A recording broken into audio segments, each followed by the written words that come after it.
kami dari kelompok Puson akan berdiskusi tentang hujan dan persebarannya. Yang pertama kami akan memperkenalkan nama. Perkenalkan, nama saya Tinti Wayuli. Nama saya Peter Risi. Nama saya Nicholas Meyer Putra Rambut. Nama saya Samuel Wira. Nama saya Tianus Mirin. Nama saya Alkimadaya.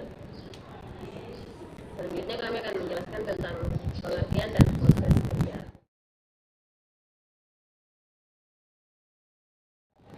Pengertian dan proses curah hujan. Pengertian curah hujan adalah peristiwa jatuhnya air dari awan ke dalam kedaratan air dari hujan menjadi sumber air bagi kehidupan di bumi. Prosesnya ada 3 bagian. Yang pertama, evaporasi.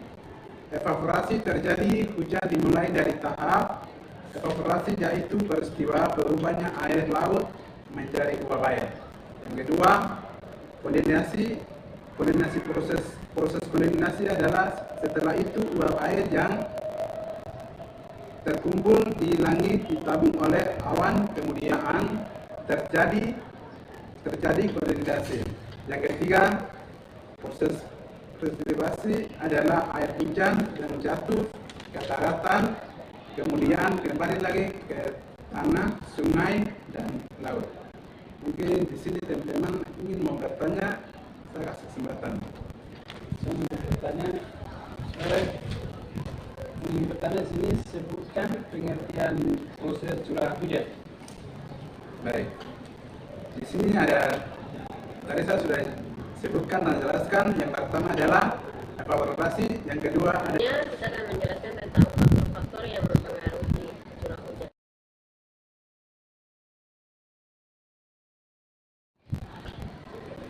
Ini faktor-faktor yang mempengaruhi hujan. Ada 7. 1. Garis lintang. Indonesia berada di garis lintang dari khatulistiwa yang merupakan daerah dengan intensitas radiasi matahari yang tinggi. 2. Ketinggian tempat. Indonesia memiliki berbagai macam bintang alam, melalui dari daratan rendah hingga pegunungan yang tinggi. 3. Jarak dari sumber air. Indonesia dikelilingi oleh lautan yang luas, yaitu Samudra Pasifik dan lautan Cina Selatan. 4. Arah angin. Indonesia berada di bawah pengaruh 2 jenis angin musiman, yaitu angin muson barat dan angin muson timur. 5. Suhu daratan dan suhu lautan. Indonesia memiliki perbedaan suhu antara daratan dan lautan yang cukup besar. 6. Luas daratan. Indonesia memiliki luas daratan yang relatif kecil dibandingkan dengan luas lautan yang dikelilingi. 7. Garis lintang. Indonesia memiliki letak lintang yang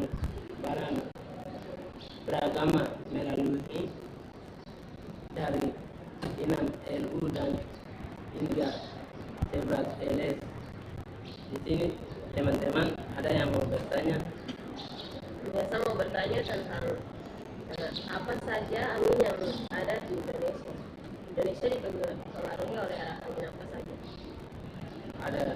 Ada 2 arah angin. Indonesia berada di bawah pengaruh 2 jenis angin musiman, yaitu angin monsun barat dan angin monsun timur. Selanjutnya, pengukur curah hujan. Baik, saya menjelaskan tentang pengukur curah hujan. Curah hujan, alat pengukur curah hujan menjadi 3 bagian, yaitu 1 barometer, 2 pliometer, 3 radar hujan. Barometer adalah alat yang digunakan untuk mengukur jumlah hujan yang turun pada suatu wilayah dalam periode tertentu. Odometer biasanya terjadi sebuah corong yang dapat menampung air hujan dan sebuah wadah untuk menampung udara yang terkumpul. Uffilometer adalah alat yang digunakan untuk mengukur curah hujan. Milimeter alat ini terdiri dari sebuah wadah yang terdapat memiliki skala untuk ukuran. Di sisi luar alat uffilometer diletakkan di tanah, lapang atau tempat terbuka dapat menampung air hujan. 3. Radar hujan. Radar hujan adalah alat yang digunakan untuk mengukur curah hujan secara keseluruhan pada wilayah yang lebih luas. Konsepnya curah hujan yaitu merupakan ketinggian air hujan yang curah hujan yang terkumpul dengan tempat dan rata, tidak menguap, tidak meresap, dan tidak mengalir. Dan manfaat hujan yang turun ke bumi memiliki banyak manfaat yang sangat membantu dalam berbagai kebutuhan seperti di bidang meteorologi, hidrologi, dan pertanian. Terima kasih.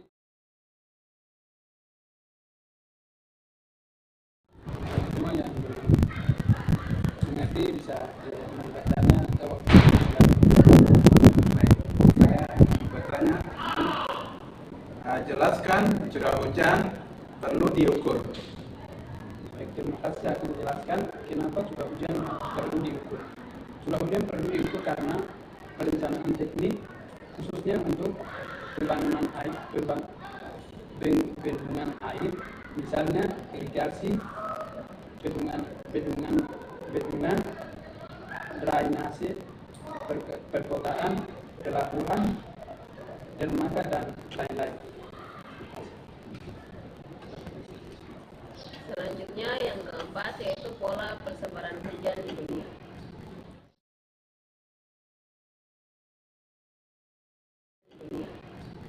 Ya, terima kasih. Saya akan menjelaskan tentang pola persebaran hujan di dunia. Di sini pola persebaran hujan di dunia ada 3 pola. Yang pertama pola muson, yang kedua pola ekuatorial, dan yang ketiga pola hujan lokal. Pola hujan muson ini menjelaskan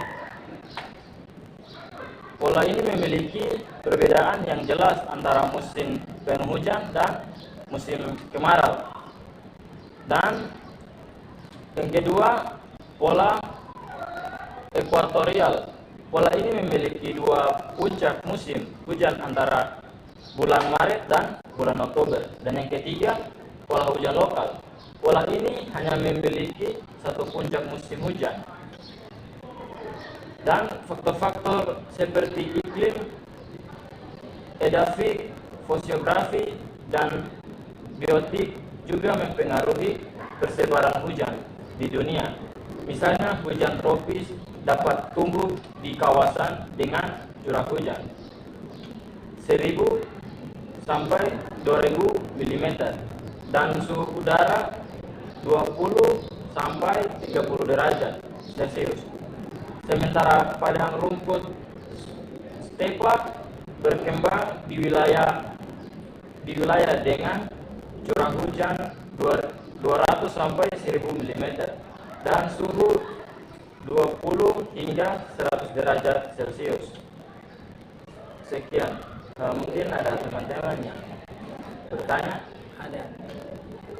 Di sini saya bertanyakan tentang rumput sistem pipa berkembang di wilayah curah hujan berapa milimeter. Bagaimana? Lombok tempat berkembang di wilayah dengan cara curah hujan berapa milimeter. Ya, rumput stepa berkembang di wilayah dengan curah hujan 200 sampai 1000 mm dengan suhu 20 hingga 10 derajat Celcius. Terima kasih.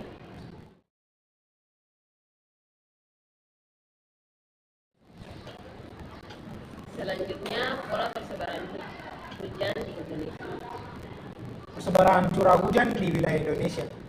Pertama, daerah yang memiliki curah hujan rata-rata kurang dari 1000 mm per tahunnya itu meliputi wilayah Nusa Tenggara dan wilayah di Sulawesi. Yang kedua, daerah dengan curah hujan rata-rata 1000 sampai 2000 mm per tahunnya. Daerah itu terdapat pada daerah di sebagian Nusa Tenggara, Merauke, Kepulauan Auru, dan Tanimbar. Ketiga, daerah dengan curah hujan rata-rata 2000 sampai 3000 mm per tahunnya. Itu terdapat pada daerah Kalimantan Selatan dan Kalimantan Timur, Sumatera bagian timur, Maluku, sebagian besar wilayah Sulawesi, sebagian besar wilayah Jawa Barat dan Jawa Tengah. Yang keempat, daerah dengan curah hujan rata-rata lebih dari 3000 mm per tahunnya. Itu kebanyakan terdapat di daerah dataran tinggi yang meliputi wilayah Sumatera Barat, daerah pegunungan Papua bagian tengah, wilayah Kalimantan Tengah, dan beberapa wilayah di Jawa, Bali, Sumba, dan Lombok. Ada teman-teman yang ingin bertanya? Ya, mungkin dari saya tadi saudara menjelaskan mengenai wilayah Sulawesi yang memiliki curah hujan rata-rata kurang dari 1000 sampai 100 mm per tahun. Nah, pertanyaan saya, wilayah manakah di Sulawesi yang memiliki curah hujan rata-rata kurang dari 1000 mm per tahunnya? Ada dua wilayah di Sulawesi, yaitu wilayah di Lembah Palu dan wilayah di Lubuk.